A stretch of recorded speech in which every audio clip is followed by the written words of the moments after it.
Yo, what's up, guys? I'm Mark from the band Goalkeeper. We're out here on our tour with House and Home and giving you a look inside how we live when we're out on tour. So I'm actually in the driver's seat right now. We all do about a third of the driving. It kind of depends on who's of the right mind to drive. We, on this run, this is one of the longer runs we got to do, so we finally got to visit Buc-ee's, and I've been looking for this lanyard, so this actually keeps me awake when I'm driving, especially on some of the longer runs. I'm just kind of driving and pulling at it like a little kid. We always have some fresh cologne. This is the scent of this tour, Clear Horizon. They actually sold out of this at Bath & Body Works. It's actually my personal cologne. Mark just took it. You bring cologne in here. We got some gum. This also helps, especially when you're on the long drives. This for making pancakes. So we got some stickers. These are our friends in Feed the Scene out of Baltimore. They actually do all the shows down there for us. We don't play unless we're like working with them. And they also cater a lot of festivals like Fest and Four Chord Music out in Pittsburgh. Rachel and Kaylee, great people, so we always represent our friends in here. Hand sanitizer, because COVID, you never know when someone gross is coming into the van. I am big Monster. Yeah, I'm talking about you guys. Big Monster Energy guy. Everyone gives me shit for it because they're like, you should be healthy and drink coffee like an adult. But I'm 30 and I will drink Monster all day. Take a look in here. He has another Monster ready. I do. That's his preferred flavor. This is the preferred one. This is the blue one. So Monster Energy, absolutely please give me a fridge. And just a bunch of waters. We have a couple beer. I don't think we have any beer left. We drank most of it last night, but trash. What do we got here? It's like the utility cubby right there. Yeah, thankfully, tissues. Ryan's a little sick. Not COVID, we swear, but yeah, being a three-piece, we don't have a whole lot in our van, which is really nice, so we can actually be really comfortable. And obviously for cell phone, for the GPS, I'm very grateful to be touring in this day and age instead of like 20 years ago where we have to use like MapQuest or just a map in general. This is Cody's. Cody, who's this again? Henry? Henry. I won Henry at an arcade once, and I decided to bring him on tour because he keeps some company. He's kind of like our spiritual guide, make sure we're doing things right.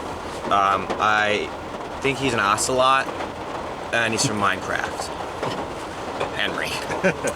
That's essentially the front of the van, random. Well, this is also my word search. I do my daily word search, yes.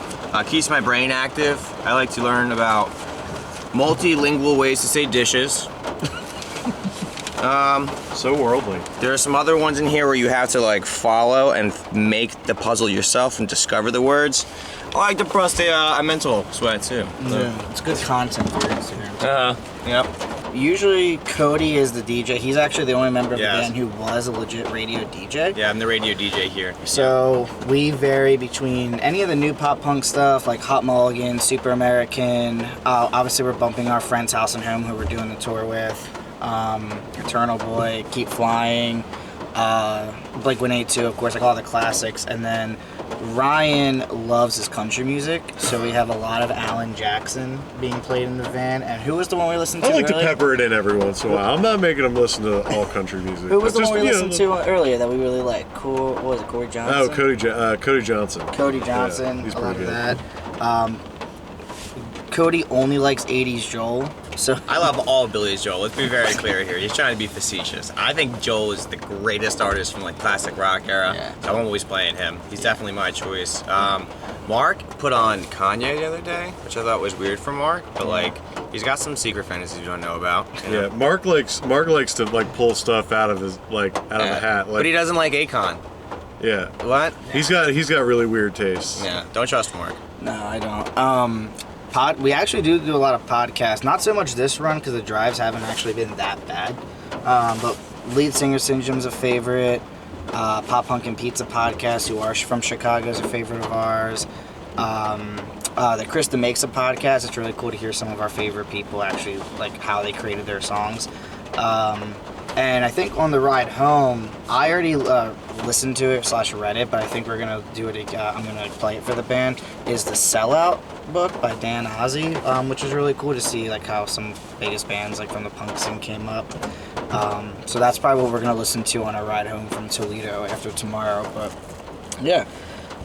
So that's essentially the front. There's not much else. Cody is the guy back here who organizes the second row. Going back to what I call the comfy row. This is where most of the sleeping happens for the lucky passenger. The other beds include Ryan's row. That's Ryan's row. Ryan's a big guy. He gets his whole row. It's understandable. Mark and I have short kings, so we have to make it work. So that's this row and the flow. So we go back and forth if we're not staying at a house if we're lucky enough, and we just take all the stuff up from here. And we tried sleeping up in these, but that doesn't work. That is impossible. They don't recline very well. It's like yeah, you're kind of sleeping like sitting up, and then like the bulge out here doesn't. You can't put a pillow here, so it's just like really bizarre. Yeah, it doesn't work. And then this thing's in the center. This thing kind of makes you look like an inchworm if you're on top of it, because your center's a little up, so it's not comfy. So we make that and up here work. We keep all of the pillows and stuff right here, just in case there's the pillows. I say pillow. I'm from somewhere, okay? I have an accent. Right.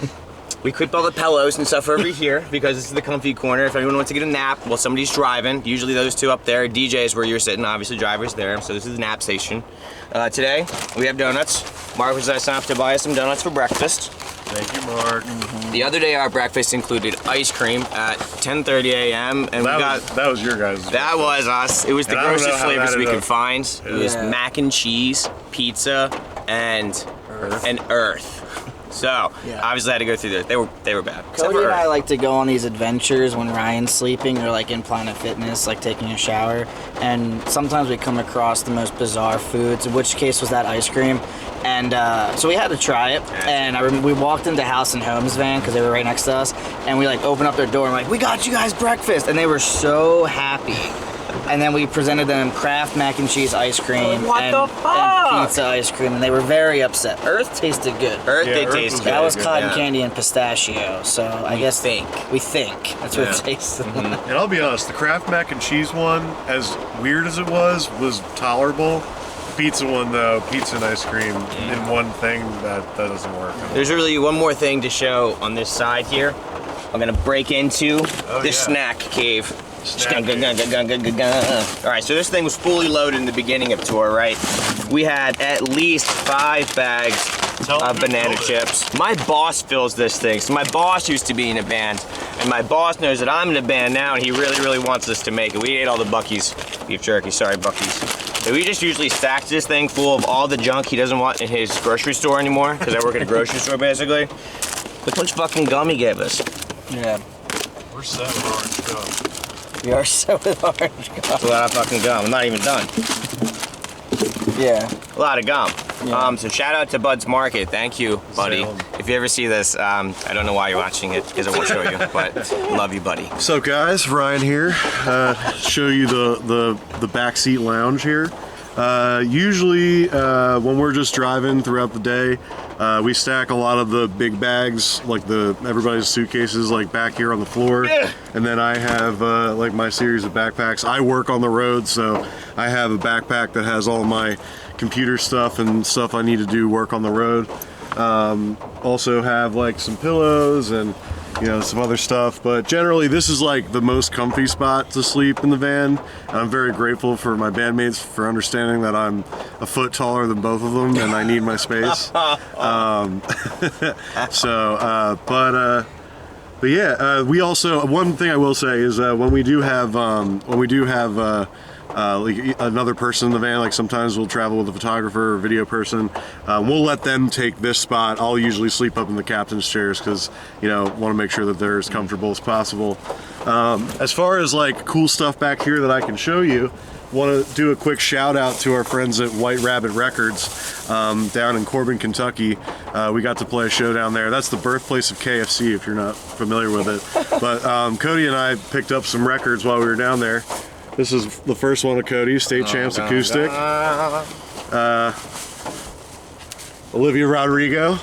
That's for Cody's personal collection. That was great for making pancakes on. That was a good pancake. You need pancakes out of this. And then I picked up On the Impossible Past by the Men Singers, one of my favorite records of all time. This one got me through a lot, so really stoked to finally own it on vinyl.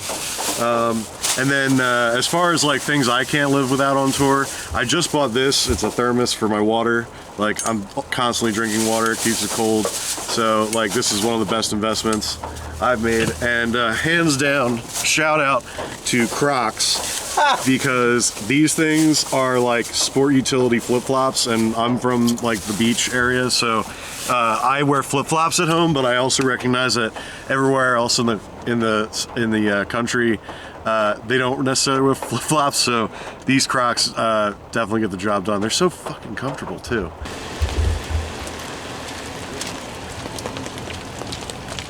We've been very fortunate. I think especially with touring now, a lot of bands share gear since we all kind of use a lot of similar gear. Same like, you know, orange cabinets and drum sets and stuff like that. So, and being a three-piece is the biggest thing. Like, we are able to fit everything back here and still sleep comfortably. Yeah. Now, when we start doing like longer 4 to 6 week long tours and we have significant amount of merchandise and backup extra guitars and drum stuff, like that's when we'll probably upgrade to a trailer just out of necessity. But for now, we're gonna save a lot of gas. Yeah. And a lot of frustration not having a trailer. Yeah. Being masters of Jenga. So I've been the one curating the Jenga board here. Right now, the only things we don't have in here are my Ampeg 810 bass cab, which, for those of you who know what that is, it's a coffin and it weighs 10,000 pounds. And we also don't have Cody's breakables. He has like a big bag that we usually just lay on top with all of his cymbal stands and stuff like that.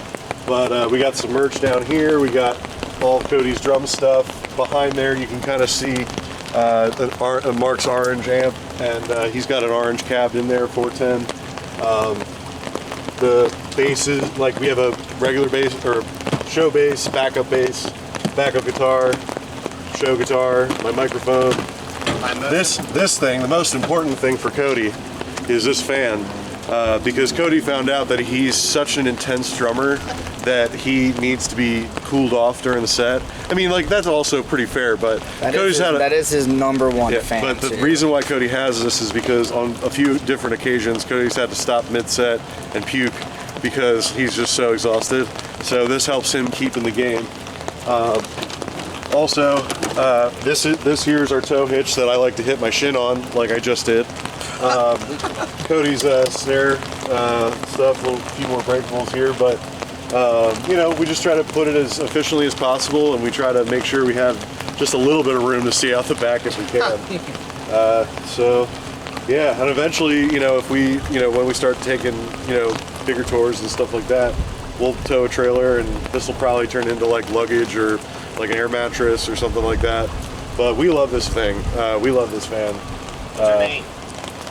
Oh, okay. So our original band was called Goalkeeper, because we're Goalkeeper. When we found out that Goalkeeper wasn't going to be good for the long run, we decided to pick up a new van, and we actually bought this van from someone in Massachusetts, and so this one's Goalkeeper because it's got a Boston accent. So this is Goalkeeper. And we do have to put, we found out on the last run, we have to put a bunch of gaff tape up here and kind of replace it, otherwise water does leak. Yeah. And our van becomes a swimming pool, which is fun in theory, but not in reality. Yeah. So. One of the few quirks that She's got camera. yeah. Thanks guys for doing a little tour of our van. We're right now on the road with House and Home. We're going to be going out playing a bunch of dates in June, so make sure to check us out on social media, Facebook, Instagram, Twitter, the whole nine. We've got a website, goalkeeperband.com. That's where you can see all the latest tour dates and all of our music. Handle is just @GoalkeeperBand. Yeah, @GoalkeeperBand on Instagram. Am I missing anything? No, I think that's good. Yeah. Plug it. Tip your bartender. We have a new record coming out this year too, so keep an eye out for that.